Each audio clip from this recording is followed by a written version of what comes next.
Pardon. Chargé de secrétaire général. Palais du peuple Tokokende Lisusu Te. Yoka. Chef de l'État. Yoka. Yoka Nanu. Combattant. Zola Nabisayo.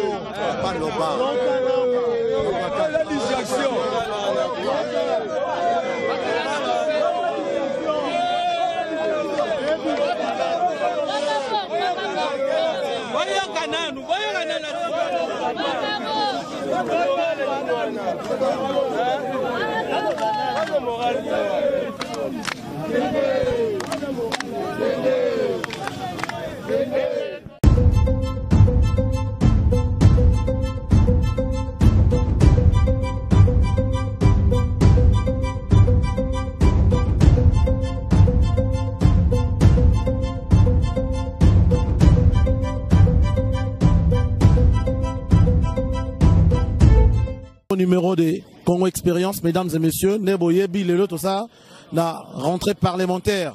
Donc, Tobandi, déjà, na activité, plutôt na événement, la rentrée parlementaire, na 10e rue, à la base, na ba combattant, comme le lézard rentrée parlementaire, il y a des députés nationaux, on peut voir ça là, rentrée parlementaire, na bango donc na parlement. Si n'a parlé du peuple, côté, yoka, mention nini, proposition nini, député national, pesa, ça, ce que ça, pour population, applaudir, ce que ça, contre population, on va réagir. Donc, mesdames et messieurs, toyo kano maloba, bango moko, combattant, lobby comme ça, to kutana après. Bienvenue dans Congo Expérience. Aujourd'hui, nous sommes avec monsieur Pasteur Ali. Il y a IDPS, pasteur IDPS, tu bien. Donc, pasteur, toi qui es né pendant 5 minutes, après ça, juste qu'à point de vue par rapport à la rentrée parlementaire. Oui, merci, journaliste.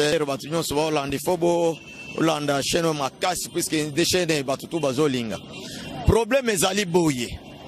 Ba député, bisonde to vota bango. Ba député, bisonde to tinda bango kuna. Mais banda, ba député, ba kota kuna, elo komoko basala kate. Sikoyo bakendaki congé lelo bazozonga nde omoni peuple congolais to telemi lelo pona ko mobiliser ke kokota bazokota kuna batika bozoba bango bazana kati biso libanda motion ya malonga elekate ya o ministre ya justice wana elekate o boyina boy ya buzoba elekate nde omoni bakombata nyonso ba telemi tokende kuna surtout buzoba oyo ngo ikasanja uti kolobake et bisoto voté par député, bango va kende ko ba député va voter président de la République et loko penza to boyina motema moko yango wana. Et puis et loko na bango oui, pasteur Ali, c'est ça simple. Boy ka sanji proposition les aboy. Tolong on a suffrage direct, sur on a suffrage indirect. Suffrage indirect c'est ça que ba top soto ponaki. Bango ne ba ke sali ni ba ke voter par président de la République.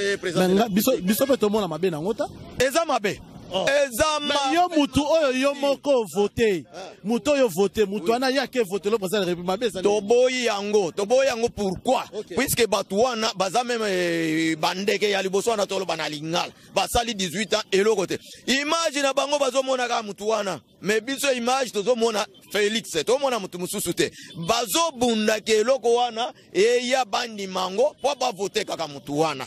Nde ozo mona tozo boya na motema moko soki mbalo ekokufa biso nyoso tokokufa Kongo mobima puisque IDPS nde batele makaliboso sima peuple balandi puisque IDPS is a peuple numéro 1 soki to telemi yango pe bango batelemi mais to boye loko wana yo biso to voter député qui nous voter président est-ce que ezala nde loko tozo telemi na ya to telema surtout makambo misato ya Seni kuna na oyo ya ministre de la justice na ye yango ikasa to boye loko wana to boye yango penzana motema moko yango moni mobilisation makasi bango libanda biso na kati pona ko chasser loko wana o c'est passer ali ya IDPS muto azo confirmer doye ya ba rangere ya IDPS to boye yango soki kaka ndenge to lobaka boko tuna ngulu omoni ke ilunga lugamba yebi makambo ezoleka ba ABC social event te akozala libanda bango bakanisi ba diriger les ba diriger te grand-père ouais ba diriger te asa komi koko au bengi grand-père wana koko te vie sociale ezate mais ye gouvernement ezana maboko na ezana fatite ezana maboko na comment vie sociale ezovanda te yango balobi mbalo so vie sociale evandite libanda biso nde to benga na ye yango bazoluka eloko wana to kondima yango te na tangi nazana malobebele ya koloba te mosenza misato bango batelme na biso to boyango tozonga na bomoko et puis yeba ke bango 18 ans eloko moko te bino ba jeune pe bosala misala place wa. Merci beaucoup papa. Bonjour combattant. Oui, bonjour Mopanzi Sango. Mais le rentrée parlementaire, ce monde déjà base mobile, mobile, le problème est ça ton déni. Bon, problème est alité parce que wana eza parlé du peuple. Ils ont parlé à la population. Le lot comme ils ont rentré parlementaire, biso comme ils ali ndakaba ya ba peuple congolais, biso na to voter ba député na po ba salé là, mibeko oyo ko za pour intérêt à ba peuple congolais.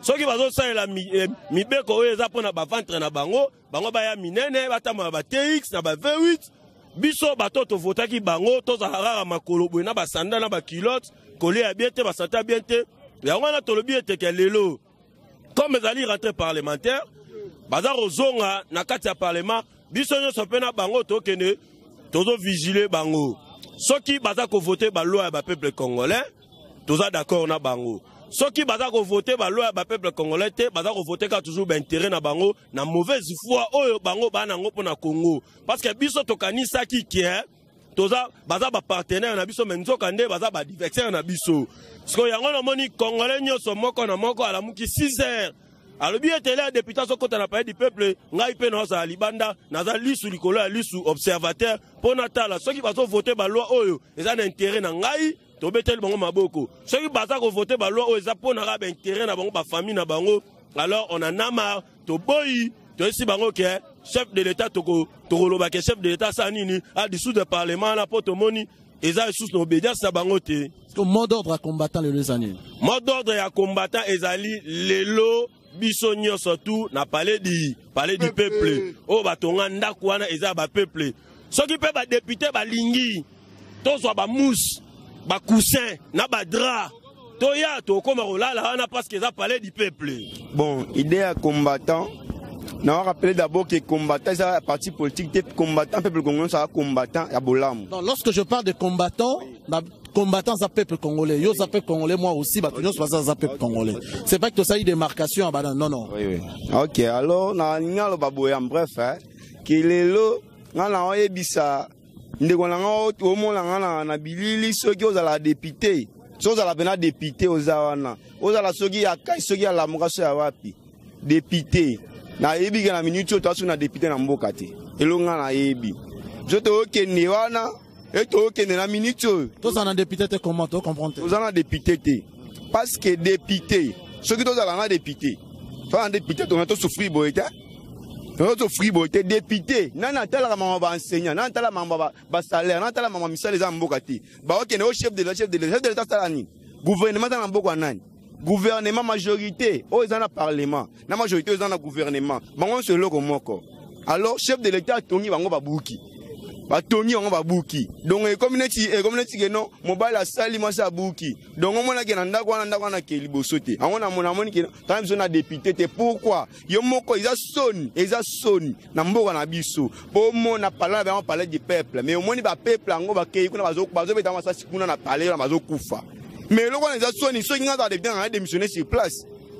On démissionné sur place. Ils ont sonné. Attends, Félix, président, monsieur, qui est en Boga, monsieur, chez moi, il y a des députés. Non, pas de députés, il y a pas de députés dans Boga. Ah, bah, faut t'allouer, banda, pas. To, oh, le to, qui est de deuxième année. Yo, yebisanga, so, ma boune, ma boune, talangaï. Ma boune, yo, les gars, na radio, yebisa, yo, vote, loin, na intérêt, mais, bayaki, na loi sakata. Loi sakata minaku. Baye na intronisation ya malonda. Baye sous na proposition ya suffrage indirect. Et ça ba loi te baso ba proposer. Na biboya. Ye o ba loi no so na ho no sita ngom. So ki te ke na ba loi no so na. E lo kande lo mo na sima.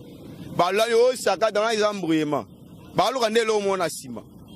Hollande. Donc ba yebi ki ba majorité. Ata yo moko ba ebike ba majorité tango ba ke no président va no voter na parlement ba lu gani bina ata muto ama ile tatanga ta comprendre lo ko ba le osani Maman Sani. Wana bazwa biso lokola batu moboye totanga de non Maliki Kabila commissaire na classe passe totanga toyebi constitution personne dingisa que ceux qui te monique non ça exagère tokovanda wana constitution personne ni toi peuple souverain muto atchaka président biso to atchaka député biso ayeba yango to ki tokangi par le peuple na 14 jours et quand même parlement dissous. Toko ceux qui piso to poser au chef de l'état pour non vanda na yo to mise en charge biso peuple ndeto tchaki ba député wana to monique bazo sala musala ti banda baza to souffrir tant to souffrir mais ba député baza na mba aloba yo yebisa ngai papa mabundo tala ngai ti mi justifier ata député moko abima wana loba ki to vota loi moko boy pona intérêt peuple mabundi soni abimi na lipa na parlement adola o lipa o zalaka combien soni na régime passé régime ni majorité na parlement na gouvernement ni na province bino majorité siko régime passé régime ni yo uda na régime ni siko régime passé ni matili pezani yo d'abord musa non ni député siko ba ko na régime passé ko na chef de l'état aza régime elo wana ni na biso ke ngana moi na mboka na biso toza na député te to linginde na minute oyo ne ba koti wana tebiki bazana bango eloko te so tozela nde balongwa alo so basalika ye to ne balongwa ba voter tebiki ba voter bazaba to mauvais foi te ba kosala elo te lelo tebiki ne ba kei bongo oyo aka eloko mabe yango be to zipe ali mbala moko to la raté peuple souverain combattant rentrée parlementaire Yolobini. Bon, eza rentrée parlementaire yango moni biso toza. Tozo kama mingi na mboka na biso. O eza ba élu du peuple. O biso za na bango. Baza na motema ya peuple te. Baza ba élu du peuple te, c'est que to votaki bango pour la ba intérêt privé ya mutu na bango moko boye. To to yoka ke basala ki réunion moko boye. Bango moko parlement na biso ezala makoki ya kozwa ba décision bango moko te. Il faut bakende na kinga 4 bazwa ba décision ya ba loi o bakoki ko poser o ezana intérêt ya peuple te et oser protéger mutu moko bo individu moko boye. Yango biso peuple congolais to lobi boye. Bango baza ba parlementaire assis. Biso ba parlementaire debout toza mobiliser ya kokende na palais wana eza palais ya peuple. Eza po na mboka ya Congo, eza palais moko basali yango po elobela bana ya Congo. Est-ce que okoko imaginer na mboka oyo munene boenda balobeli ya peuple? Ina ne yango tozo kende 2 ans. Eza na loi moko te esungi population congolais. Ba mama oyo bazolela, ba papa bazangi misala. Nzalezo eza na Congo, dollar ezo mata. Eza na loi moko te basali oyo esungi peuple. Loi oyo bazo sala ezanga ya koboma. Ya kopanza ya kobebisa yango tolobi trop c'est trop lelo toza mobiliser biso base ya UDPS biso peuple congolais kokende kokutana na bango c'est que kokende kopanza kokende kosilisa likita wana libala wana kopanza yango voilà. Non pardon nasi sanaye bandolo message nanga ezaki na osenga na mama présidente assemblée nationale que tant bozo zonga boye bomeka pe ko voter loi oyo eza na faveur na biso population tala ndenge na zana age nazali soko za mwaso yo raisonnera mingi meka ko tia kimia na mboka na yo parce que zo présenter Congo partout ozo kende mais biloko zo sala eza même pas na ba niveau na yo eza na 2 ans tozo kenango eza loi moko te batikala ko sala na faveur ya population. Kasangwa to sengi ba député au bino boza na assemblée nationale bo votaka po na peuple to sengi na bino jour ya lelo eza po na budget ya mboka na biso bo débattre ngo tina suka mais bo me akokota na makambo etali ba ordonnance ya chef de l'état makambo etali ba réforme ya loi électorale yangwana na sengi bino ke boza la sage boluka kimia na mboka na biso. Merci. Bonjour combattant. Oui, bonjour. Point de vue par rapport à la rentrée parlementaire. Ok, bon, rentrée parlementaire oyo toyo kaki yango ki bakosonga lelo le 15. Mais ngana linga ko loba boye parce que na yo ki ba combattant mususu ba peuple ndenge bazo senga bango soit des gens que omoni batu ya FCC nde kunanga ngana ko senga bango eloko te. Nazana eloko oyo na ko senga na bata FCC te. Pona nini? FCC baza bato oyo baza lokola ba rabbi ne change pas ba ko changer ka te fina bango c'est-à-dire bango ba yaki na objectif ba détruire mboka. Vous comprenez ndeko na ngai ba yaki pour ba détruire mboka ba yaki pour que ba détruire chef de l'état ba yaki pour que ba boma chef de l'état. Alors ngana koloba boye na kanda na zana ngona lokola ko senga boye le côté comment beaucoup ko imaginer FCC tanga osala makambo na ye ba longola même Jean-Marc Kabunda Kabundi comme vice-président de l'Assemblée nationale, wana basenga FCC na kasi bavandati. Basalango na ndenge na bango et basalango na butu balongola Jean-Marc. Wana makamba coalition ezalagité. Mais ce que comme que biso cash to sala eloko mobo to sala eloko mobo ba comme les canaux médias koloba n'importe quoi, oh nous sommes en coalition, il fallait faire ceci, il fallait qu'on se concerter, qu'on vende tout ça. Tala FCC, Tambo Mwamba, Janine Mabunda, ba o nyosu bozana FCC ngana lobi boyi. Omoni bino, le col boit mi thème à ma baie. Le col a bino bolinga en bon côté. Le col a besoin de toucher vie à chef de l'État. Tolobi boye. Tola la tola muka. Tola la tola muka. Yeba ke kando biso tozana yango. Et kosi la lelote. Et tozana bino tina suka. Mais là on a que le bino mawa. Tola la tola muka. Omoni magamboyo. Même ceux qui bolongo na parlement. Ata ceux qui bino to kabwane na bino mais to kotika bino te tina suka ya vina bino to komene bino vidir. Donc to kosala pena recherche to koluksa bino chasse à l'homme. Opération to yebi bandako. Mon bino boza batimo photo longo la bino na Congo. Po boza na ba vene ma bay. Hein? Boza na ba symptôme ma bay. Boza ma babe mboka. Bato bo lukela Congo souffrance. Bo déjà 18 ans na mboko. Boza le bisoni na mboko. Hein? Vous savez le chef de l'État a une vision au peuple d'abord pour que tout le monde s'emboque. Mais besoin de le chef de l'État bakoka jambe pour que le chef de l'État a échoué. Tola la tola muka toko lukabino tina suka. Biso na bino orange. Merci beaucoup. Baba. Oui, combattant. Ah oui, merci beaucoup pour la parole. Oui, oui. Na meka kina mningi na pesa moi idée na ngai pe makanisi na ngai. Tozalaka parti na biso eza parti non violent. Banda tobunda bitumba oyo ti tokoma na etape oyo tozali na yango totikala kosala ba violence te et totindaka bato te na violence. Problème ezali na minute oyo ezali awa tomoni libala na bango wana libala wana FCC na cash eza kosimba te na biso peuple congolais. C'est-à-dire pourquoi je parle de ça? Parce que intérêt à peuple congolais eza komonana te. Eza te anemo. Ezate. Alors, ezaba commentaire ya kosalaka ebele te. To lingi bango te. Ndenge bazawana esengeli balongwa na bisika bazali. Nde yangwana to boy rentrée parlementaire na bango ne kota lelo. To lingi yango te, lelo on est décidé, on est là tant que peuple congolais. Loko le komami na constitution que en cas ya komona likambo moko bosoke telemi keza mabe o ya ndimi penza que peuple congolais akotelema. Biso peuple congolais to telemi to boy yango Janine Mabunda azongela nanu na bana de l'école. Merci. Bango no so bazongela na bande. Merci. Ndeko nalingi na biso ke omone FCC ya liboso azo banga état de droit. Yami balé na FCC wana ebele bazala étranger. Bazo banga recensement. Ebele bazar ba étranger na FCC wana. Yango na ebisi FCC au sali 18 ans. Au sali pe eloko te na mboko yi.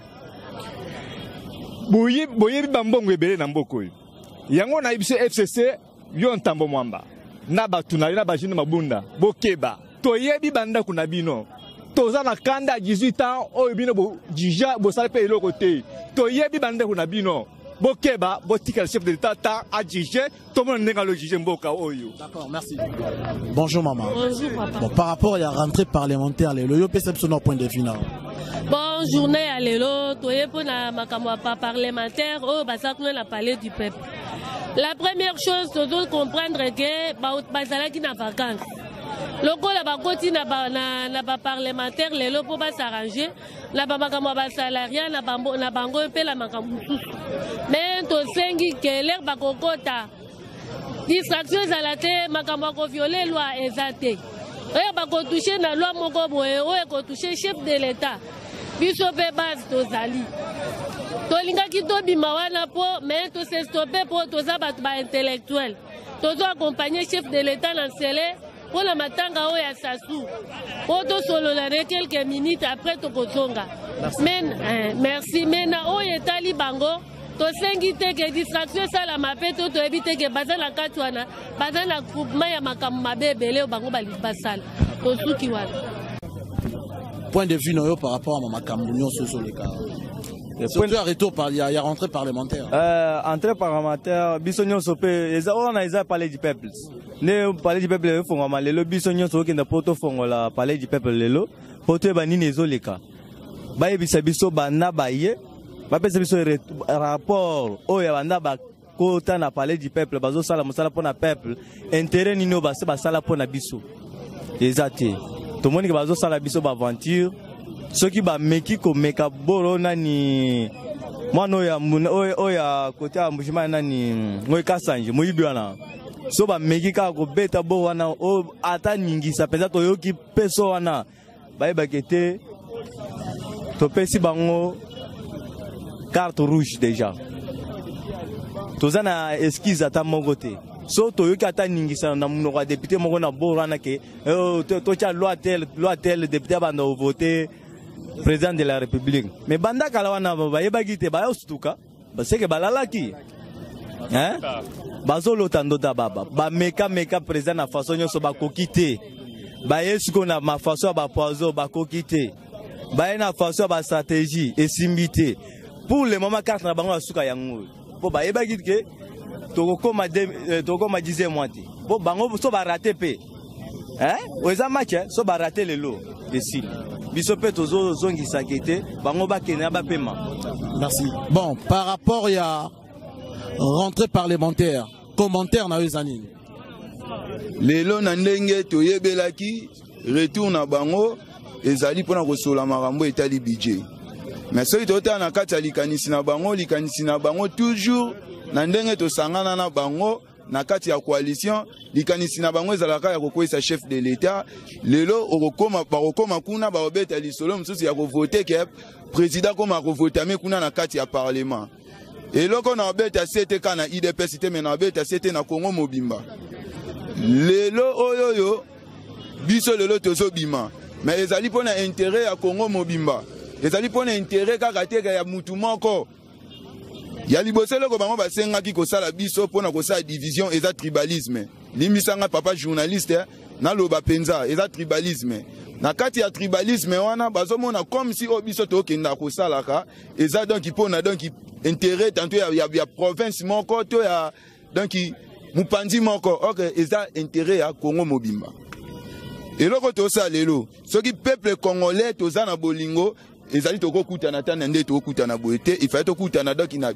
etandi mobimba ya Congo kotelemela likambo wana tokutana biso nyonso tu ba congolais to kende totelemela likambo wana Congo na biso ba comprendre que congolais azwi mayele pona ko boma mayele ya congolais eza tribalisme ba ko boma ngwa ndenge nini lelo tozotana Lubumbashi ba lo ba ke Katange afanda mupanzi na ekase afanda mupanzi na ye tozotala bazolo makamu nyonso tezoleka na Congo na minute oyo batu bakufi mpanzi ya este kuna tomoni yango na charge nango ezongela nani chef de l'état ke o insécurité eza na kati ya mboka mais totala insécurité na kombo nango muzitu kombo nango Kabila muzitu aloba ngo avant investisseur bakoya awa te pona nini insécurité eza na mboka baya te so lelo batu bakufa kuna seke muzitu ayebi ndenge nini makambo wana esalamaka lelo muzitu wana ntango azomona ke bamakambo balwa ya mabe wana ezopesama na niveau parlement muzitu yo kosala nini lamusa peuple ndenge lamusaka peuple wana oloba ke yo créer ba danger na kati ya Congo yo pe leka na TV lamusa bato bike te eloko balinga bamemela biso ezali mabe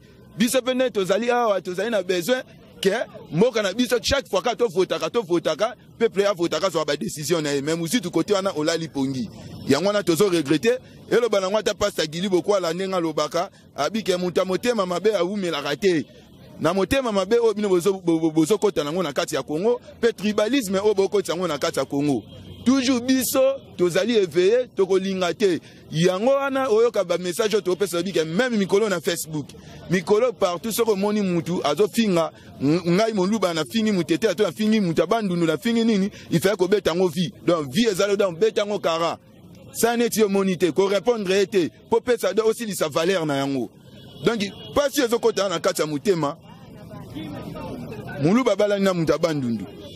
Mais lelo tribalisme oyo bayo kokotisa ekoma kasa muta bandundu akoma Camerounais ou Sénégalais. Muluba akoma lokwa neti soki Brazzaville to Gabonais. Oh biso toyebaki ke muluba zate mukongo azate mungala azate muswahili azate biso tuba congolais. Mama na biso papa na biso eza nini Congo. De eloko to sa lelo eza théâtre te eza mabokete. Na répondre master moko ndeko na ngai Alain Masaba na Luanda. Na biso na bilobi to kokende ko vandela bango na parlement to ko sa des ordres te. To ko tshaba radio na matoi soki toyoki kaka ke ya mabe e bandi to ko lakisa bango ke biso to zava nani. Obi ke IDPS to komi ko lekisa. Na likambo ezanga tina. Est-ce que chef de l'État koki ko linga ke likambo bongo et le kayata nango na misu. Tshisekedi aza dictateur te. Atele menaka likambo ya ye moko ke santu na peuple. Alakisa ngo biso na Genève. Akena na Genève. Andimaka akwe isa manere Rwanda mais pour biso peuple to tie poids. Au mona mwana maele. Donc Tshisekedi avait azwa décision, il fallait misuna balola na sima atala bino bolobini. Yangwana ke biso tema toza ba gardien na ye biso ba tuto batela kaye biso mutu to voter ye tozo kende ko sela sécurité wana soki to monika ke ya mabe bandi to yebi ndenge ba sotaka miri to kokota mabunda ko banga na te pa yo komo funda batu mikolo fort na moni ofundi président Gilles mais yo bosani ta ba fingaka mama Denise to mona ko loba le côté mama wana ya parlement oya ya Sénat ba funda ba fingaka ye mabu ngoya mabunda olobaka eloko te Félix afinga maka chaque jour oyo député fingi inconscient mabunda na tambwe mama to mona ko lobaka eloko te ozomona mais yo ndenge ozawana musala na yo bika te na kofunda ji na kofunda nani yo loko mesa kofunda funda biso nyonso lelo biso tokoya wana mabunda tokoyoka yo ndenge koloba tokotala ndenge kosala na liputa oyo kolata pe robe kolata soki tomoni kaka yo mabundo tengami animateur vani lelo na yemba te na yemba parler du peuple lelo na yemba te pona yebika diaspora c'est la animateur vani ayemba lelo na koyemba te lelo animation na ngai ezaka be na parler du peuple na profiter pe kana pesa ata mwambote na ngai mama biso sombela biso mbunda ya diaspora merci penza mama na ngai na pesi mbote na ba diaspora nyonso na bosani binote ale Masaba Blaise bravo Biagi Manikongo na pesi mbote merci. D'accord. Question na biso Zaboye. Les rentrées parlementaires. Ceux qui baillent ce na marambu, ceux qui par exemple ba député national na biso to votaki. Ba eli biso marambu ya mode ya suffrage indirect ba adopter yango to sala ndenge nini. Pour la proposition wala. Ce ba lobela yango lelo to sala ndenge nini. Ba mito sate, ba mito sate. Ba mito sate, ba ebi biso bien nenga dozalaka. Ba mito sate, yongo ekasanji. Tango zo vanda, o raisonner bien te pona ko senga ta pardon, o continuer na buzoba etalio. Etalio to ebi maparo na nyonso eza o ko perdre ngo pe. Yeba ke côté ozo tia musapi wana o saka na moto. Ozo sakana na moto yo, o saka na moto. Lelo biso tout okozala kuna na palais du peuple. Potolala na bino ti mukolo fati akozwa solution a likambo wana biso tozongi ndenge eza boye biso nde tobangisaka boyebi bien biso nde tobangisaka boyebi akolobebele eza te palais du peuple kaka